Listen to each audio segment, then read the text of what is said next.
بسم اللہ الرحمن الرحیم. وذکر بعض الائمہ ان المراد بالامر یختص بہذہ الصیغہ. مصنف اپنی اس عبارت سے یہ پیغام دینا چاہتے ہیں کہ امر جس کا لغوی اور شرعی معنی آپ نے سن لیا اور جان لیا کہ امر کا لغت میں کیا معنی ہے اور اصطلاح میں کیا معنی ہے، یہ تو آپ نے جان لیا. تو اب آپ اس بات کو جانیے کہ امر مشترک نہیں ہے. ابھی واضح کرتا ہوں، پہلے اتنا سنو، امر مشترک نہیں. اسی طریقے سے وجوب میں امر اور فعل مترادف نہیں ہے. اس جگہ اور دیگر مصنفین اشتراک کی بھی نفی کرتے ہیں اور ترادف کی بھی نفی کرتے ہیں. وہی مصنف کا بھی یہاں پر مقصد ہے. اشتراک تو کل میں بتایا کہ صیغہ امر کا جب ہم جائزہ لیتے ہیں قرآن اور حدیث میں تو ہم یہ پاتے ہیں، دھیان سے سنو، ہم یہ پاتے ہیں کہ کوئی صیغہ امر وجوب کے لیے ہے، جیسے اقیم الصلاۃ میں اقیموا صیغہ امر ہے، یہ وجوب کے لیے ہے کہ نہیں؟ اور ایسے ہی قرآن میں یہ بھی ہے اذا حللتم فاصطادوا، فاصطادوا امر ہے، یہ امر اباحت کے لیے کہ شکار کرنا مباح ہے، واجب نہیں ہے، مستحب نہیں ہے. ایسے ہی کتاب میں ہے اذا حللتم فاصطادوا، نہیں کتاب میں ہے اذا تداینتم بدین فاکتبوا، اذا تداینتم بدین الی اجل مسمی فاکتبوا. مجھے فاکتبوا سے کام ہے، تو فاکتبوا امر ہے. یہ امر استحباب کے لیے ہے کہ ادھار لین دین کرو تو لکھ لو، لکھ لینا مستحب ہے، واجب نہیں ہے. سمجھ رہے ہو؟ تو جب ہم صیغہ امر کا جائزہ لیتے ہیں قرآن و حدیث میں تو ہم اس نتیجے تک پہنچتے ہیں کہ قرآن و حدیث میں صیغہ امر 18 معنی کے لیے مستعمل ہوا. صیغہ امر کا استعمال کتنے معنی کے لیے ہوا؟ 18 معنی کے لیے استعمال ہوا. تو ایسا لگتا ہے کہ صیغہ امر ان تمام معنی کے درمیان مشترک ہے. یعنی صیغہ امر کبھی وجوب کے لیے آتا، کبھی ندب کے لیے آتا، کبھی اباحت کے لیے آتا، کبھی امتنان کے لیے آتا، کبھی ارشاد کے لیے آتا، کبھی تحقیر کے لیے آتا ہے، کبھی زجر و توبیخ کے لیے آتا، کبھی وعید کے لیے آتا. تو لگتا ہے کہ امر ان سب کے درمیان مشترک ہے، ایسا محسوس ہوتا ہے، کیونکہ اس کے لیے بھی، اس کے لیے بھی، اس کے لیے بھی، اس کے لیے بھی، اس کے لیے بھی. تو کیا ایسا ہی ہے جیسا ہمیں دکھ رہا ہے؟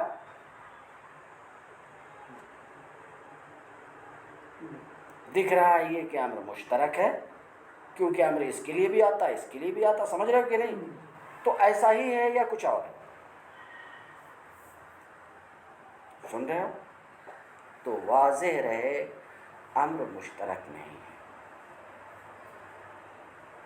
ان معنی کے درمیان مشترک نہیں ہے، ان سب معنی کے درمیان بھی مشترک نہیں ہے، اور 3 معنی کے درمیان بھی مشترک نہیں ہے. جیسا کہ بعضوں نے کہا کہ امر مشترک ہے وجوب اور ندب اور اباحت کے درمیان، ایسا بھی نہیں ہے.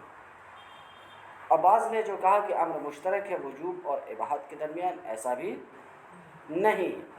بلکہ امر مشترک نہیں ہے، بلکہ امر صرف وجوب کے لیے ہے. امر کس کے لیے ہے؟ وجوب کے لیے. وجوب کے لیے. تو امر کا موجب وجوب ہے. کیا مطلب؟ واضح نے امر کو وجوب کے لیے وضع کیا ہے. کس کے لیے؟ وجوب کے لیے. اب تم کہو گے کہ یہ تو آپ کی زبردستی والی بات ہو گئی کہ امر کا موجب وجوب ہے. سمجھ رہے ہیں؟ امر کا موضع اصلی وجوب ہے، امر صرف وجوب کے لیے وضع کیا گیا، یہ تو آپ کی زبردستی والی بات ہوئی. اگر امر صرف وجوب کے لیے آتا تھا، دوسرے کے لیے نہیں آتا تھا، اور آپ ایسا بولتے تب تو ہم مان جاتے تھے. لیکن جب ہم دیکھ رہے ہیں کہ امر وجوب کے علاوہ دوسرے کے لیے بھی قرآن و حدیث میں مستعمل ہوا ہے، تو آپ کا ایسا بول دینا کہ امر وجوب کے لیے ہے، اسے ہم کیسے تسلیم کر سکتے ہیں؟ بات سمجھ رہے ہیں؟ کئی دلائل ہیں اس موقع پہ کہ امر کا موجب وجوب ہے. امر صرف وجوب کے لیے، ندب کے لیے نہیں، عبادت کے لیے نہیں، دوسرے کے لیے نہیں. بہت سے دلائل اس موقع پہ، میں صرف ایک دلیل رکھتا ہوں کس بات کو ثابت کرنے کے لیے کہ امر کا موجب وجوب ہے. واضح نے امر کو صرف وجوب کے لیے وضع کیا، دوسرے کے لیے نہیں. بات سمجھ رہے؟ سنو، اللہ رب العزت کا فرمان، ما منعک ان لا تسجد بعد اذ امرتک. سن لیا؟ اے ابلیس، ما منعک، کس چیز نے تجھ کو روکا سجدہ کرنے سے، آدم کا سجدہ کرنے سے، بعد اذ امرتک، میرے امر کے بعد، بعد اس کے کہ میں نے تجھے امر دیا، حکم دیا. کہاں حکم دیا؟ اسجدوا لآدم. میں نے تجھے حکم دیا. میں نے حکم دینے کے بعد کس چیز نے تجھے سجدے سے روکا؟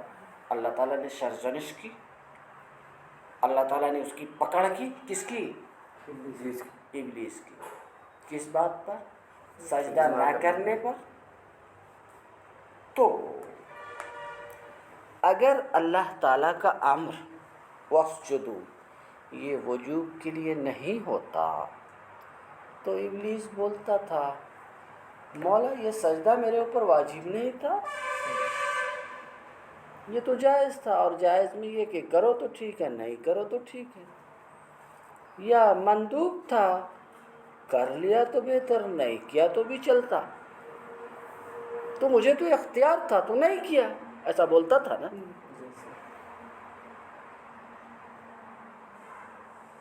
لیکن وہ بھی نہیں بولا تو اس کو بھی پتا تھا کہ امر کس کے لیے ہے؟ وجوب کے لیے.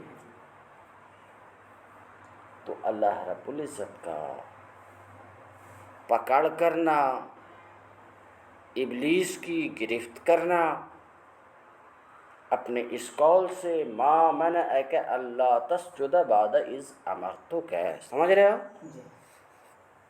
گرفت کرنا، اور ابلیس کا اس گرفت پر خاموش رہنا. یعنی خاموش رہنے کا مطلب یہ ہے کہ یہ نہ کہنا کہ امر تو ندب کے لیے تھا، اباحت کے لیے، ایسا نہ بولنا. دلیل ہے کہ امر کس کے لیے ہے؟ وجوب کے لیے. بات سمجھ رہے ہیں؟ تو اس آیت سے یہ بات ثابت ہوتی کہ امر کا موجب کیا ہے؟ وجوب ہے. ایک بات. دوسری بات، اللہ اور اس کے رسول نے حکم دیا ہے، سمجھ رہے ہیں؟ اور جو اللہ اور اس کے رسول کے حکم کا تارک ہوتا ہے وہ وعید کا حقدار ہوتا ہے. وہ کس کا حقدار ہوتا ہے؟ وعید کا مستحق ہوتا ہے. اور وعید کا مستحق آدمی نہیں ہوگا مگر واجب کے ترک سے، غیر واجب کے ترک سے نہیں. سن رہے ہو کہ نہیں؟ مگر آج کل کے دور میں جو غیر واجب ہے، سمجھ رہے ہیں بات میں کہہ چکا، اب دوسری بات بول رہا ہوں. آج کل کے دور میں جو غیر واجب ہے اس پر زیادہ وعید لوگ کرتے ہیں، اور واجب کا ترک کرو تو وعید نہیں کرتے. نماز نہیں پڑھو تو کوئی کچھ نہیں بولتا، لیکن فاتحہ نہیں کرو تو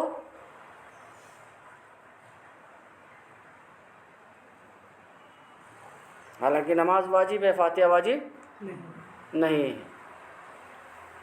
نماز نہیں پڑھو تو کوئی پرابلم نہیں ہے، نماز پڑھ لیے سلام نہیں پڑھو تو پرابلم ہے.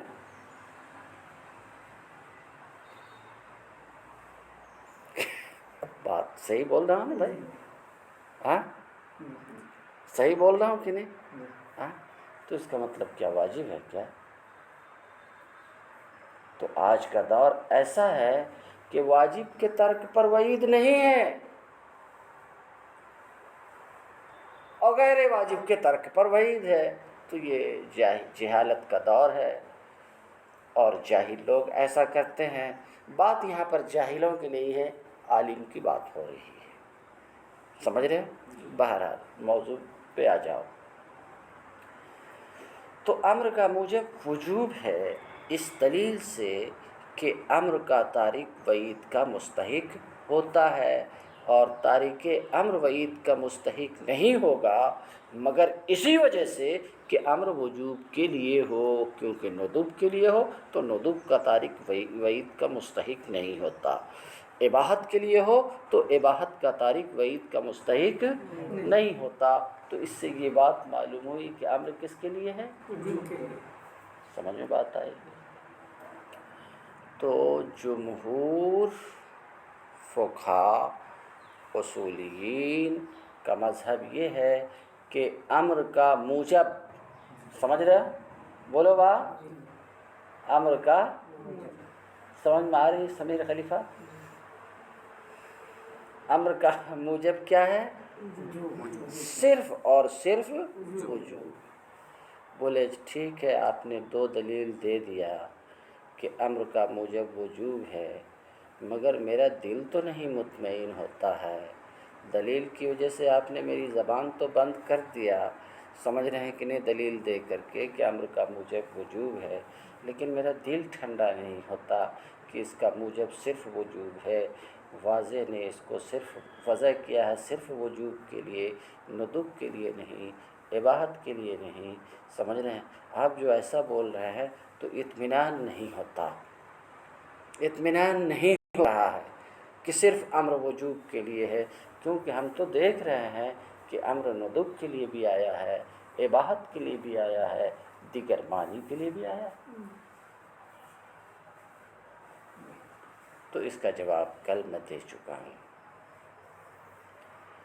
کسی چیز میں استعمال ہونے کا یہ مطلب نہیں ہوتا ہے کہ وہ اس چیز کے لیے وضع بھی کیا گیا ہو.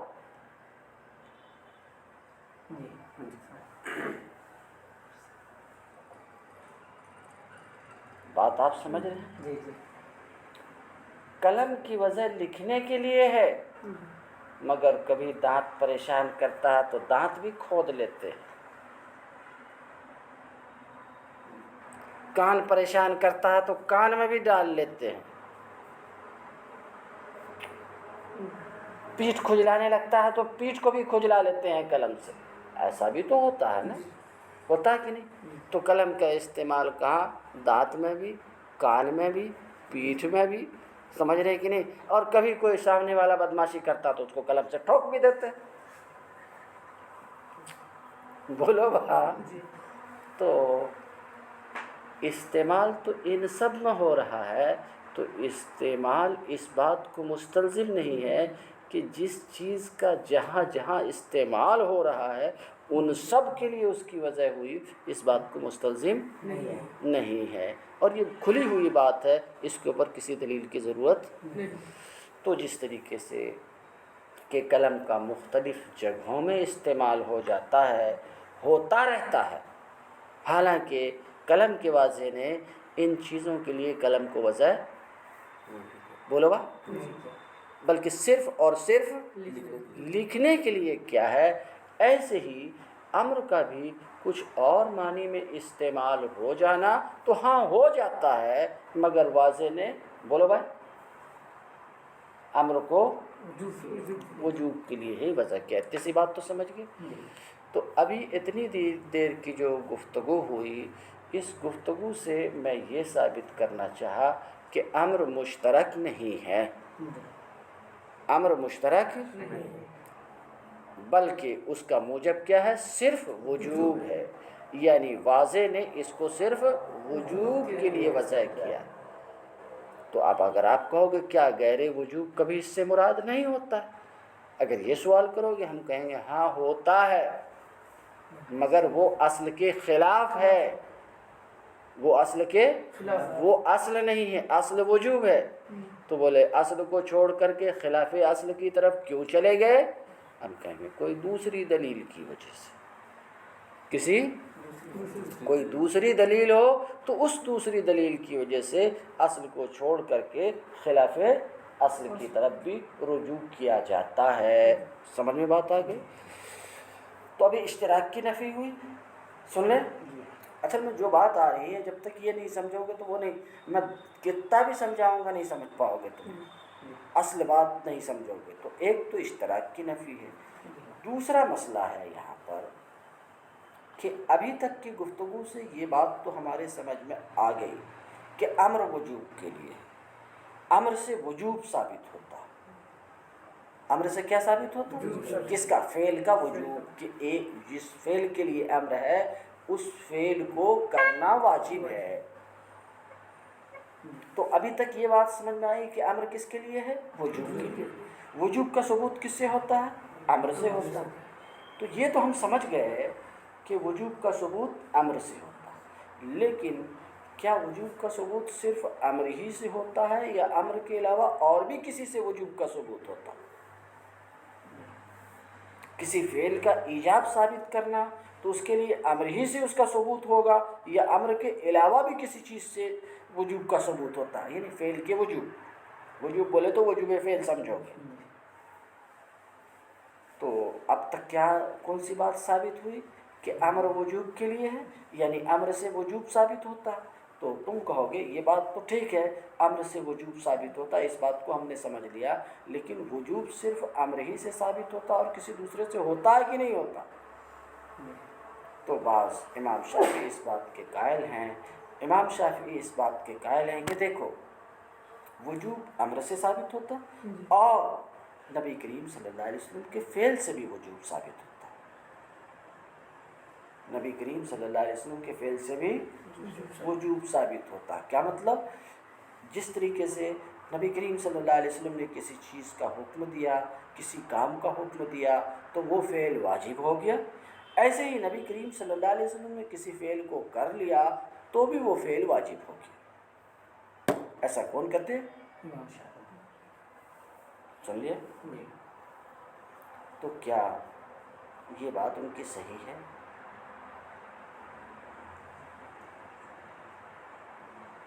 نہیں صحیح ہے۔ بات سمجھ رہے ہیں؟ امام شافعی کی یہ بات صحیح نہیں ہے کہ جس طریقے سے امر موجب ہے ویسے فعل نبی بھی موجب ہے۔ جیسے امر کسی فعل کو واجب کرتا ہے ویسے فعل نبی بھی کسی فعل کو واجب کرتا ہے۔ ان کی یہ بات درست نہیں ہے، اور ہم احناف تو بالکل اسے تسلیم نہیں کرتے کہ فعل نبی موجب ہے، یعنی نبی کے فعل سے بھی وجوب ثابت ہوتا، ہم اس بات کو تسلیم نہیں کرتے۔ کیوں؟ دیکھو اللہ کے رسول صلی اللہ علیہ وسلم نے بہت سے افعال کیے، وہ سب واجب نہیں۔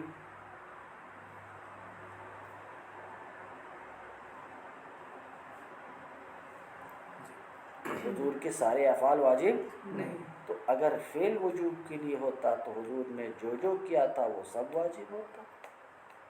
تو نبی کا فعل امت پر موجب نہیں۔ سمجھ گئے؟ سمجھ گئے؟ ابھی میں اور گفتگو کروں گا۔ تو نبی کا فعل تو امت پر موجب نہیں ہے، مگر لوگ کہتے ہیں پیر کا فعل مرید پر واجب۔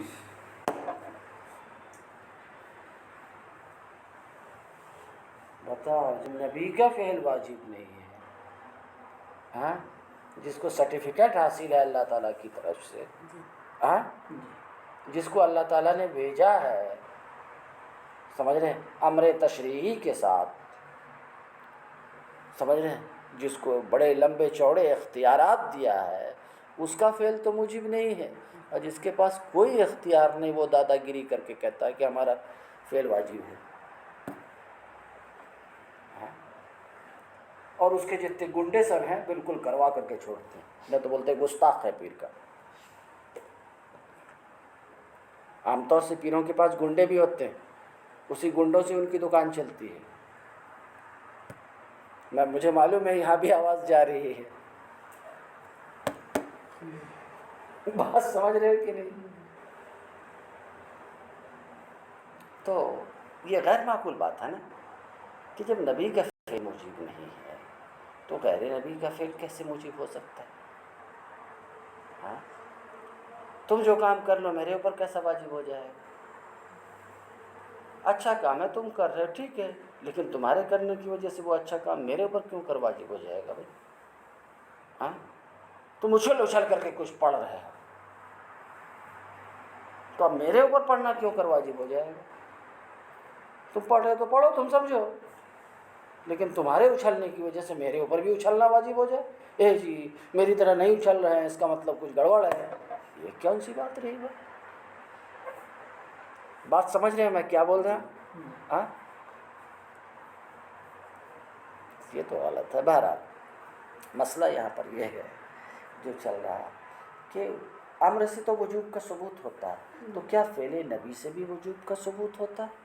تو امام شافعی کہتے ہیں ہاں فعل نبی سے بھی وجوب کا ثبوت ہوتا، لیکن ہمارے امام اس بات کے قائل ہیں اور یہی درست ہے کہ فعل نبی سے وجوب کا ثبوت نہیں ہوتا، نبی کا فعل موجب نہیں ہے، نبی کا کسی کام کو کر لینا یہ امت پر اس کام کو واجب نہیں کرتا ہے۔ ہاں نبی نے پابندی کی ہے، اس فعل کی پابندی کی ہے، سمجھ رہے ہیں، اور ترک پر منع کیا ہے، تب وہ فعل موجب ہے۔ یوں ہی پابندی کی ہے اور نبی کے ساتھ خاص نہیں ہے تب موجب ہے، اگر خاص ہے تو موجب نہیں ہے۔ تہجد کی پابندی کی ہے لیکن ہمارے اوپر واجب نہیں ہے کیونکہ ان کے ساتھ خاص ہے، نافلۃ لک قرآن میں بات سمجھ رہے ہیں؟ نبی نے 4 سے زائد بیویاں بیک وقت رکھی ہیں، بات سمجھ رہے ہیں؟ تو ہمارے لیے یہ جائز نہیں ہے، یہ ان کے ساتھ خاص ہے، بات سمجھ؟ ہاں نبی نے کسی فعل کی پابندی کی ہے، کیا کی ہے؟ پابندی،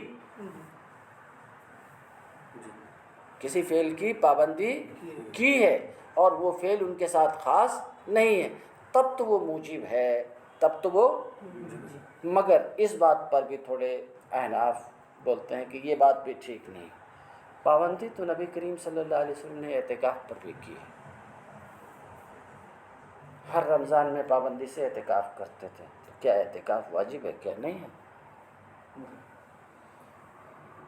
ہر رمضان میں نبی کریم صلی اللہ علیہ وسلم اعتکاف کرتے تھے، تو اگر پابندی کے ساتھ حضور کا فعل موجب ہو تو ایسی صورت میں اعتکاف سب پر واجب ہونا چاہیے، حالانکہ واجب نہیں ہے۔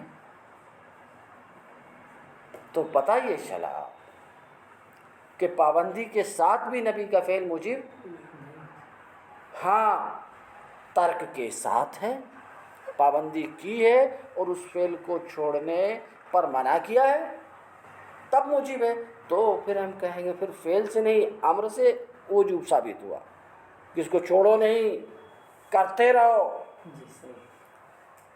تو کرتے رہو سے وجوب ثابت ہوا، کرنے سے نہیں، خود کرنے سے، کیونکہ خود کرنے سے ہوتا تو پھر یہ کہنے کی ضرورت نہیں ہوتی کہ کرتے رہو چھوڑو نہیں۔ کچھ سمجھ میں بات آ رہی؟ تو بہرحال وجوب فعل نبی سے ثابت نہیں ہوتا، تو 2 باتیں ہوئی، نمبر 1 امر مشترک، سمجھ رہے ہو کہ لمبی ہو رہی گفتگو، امر مشترک نہیں ہے، امر کا موجب صرف وجوب ہے، امر مشترک نہیں ہے، ایک بات۔ دوسری بات، کیا وجوب میں امر کے ساتھ فعل نبی شریک ہے، یعنی فعل نبی سے بھی وجوب کا ثبوت ہوتا؟ جواب نہیں،